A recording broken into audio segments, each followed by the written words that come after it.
ஈரோடு மாவட்டத்தின் பிரதான சாலையில் ஆக்கிரமிப்பில் இருந்த 500க்கும் மேற்பட்ட கடைகளை மாநகராட்சி மற்றும் நெடுஞ்சாலைத்துறை அதிகாரிகள் இணைந்து ஜேசிபி இயந்திரத்தின் மூலம் அகற்றினர். கூடுதல் விவரங்களை செய்தியாளர் தங்கமணி வழங்க கேட்கலாம். தங்கமணி, வணக்கம். களத்தகவல்கள் என்ன?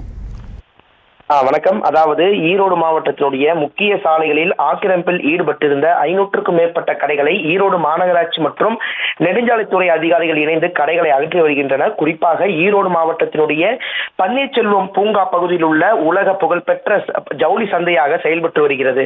பன்னீர்செல்வம் பூங்கா முதல் மணிக்கூண்டு வரை சுமார் 500க்கும் மேற்பட்ட ஜவுளி கடைகள் மற்றும் பிரதான கடைகள் இயங்கி வருகிறது.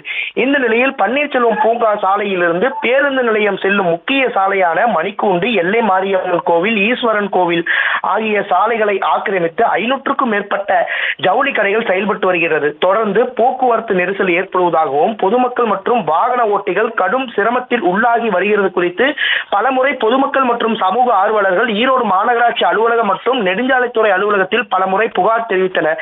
இந்த நிலையில் இன்று உடனடியாக ஈரோடு மாநகராட்சி நிர்வாகம் மற்றும் நெடுஞ்சாலைத்துறை அதிகாரிகள் இணைந்து ஆக்கிரமிப்பில் உள்ள கடைகளை அகற்றி வருகின்றனர். குறிப்பாக ஜேசிபி இயந்திரத்தின் மூலம் 500க்கும் மேற்பட்ட கடைகளுடைய முன்புறம் பகுதிகளை அகற்றி வருகின்றனர். குறிப்பாக இந்த சாலை ஆக்கிரமிப்பு கட்டப்பட்டிருந்த கடைகளினுடைய முன்சுவரும் இடிக்கப்பட்டு வருகிறது.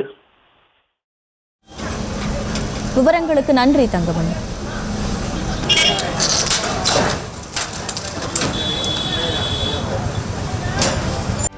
செய்திகளை உடனுக்குடனும் துல்லியமாகவும் தெரிந்து கொள்ள சப்ஸ்கிரைப் பண்ணுங்க.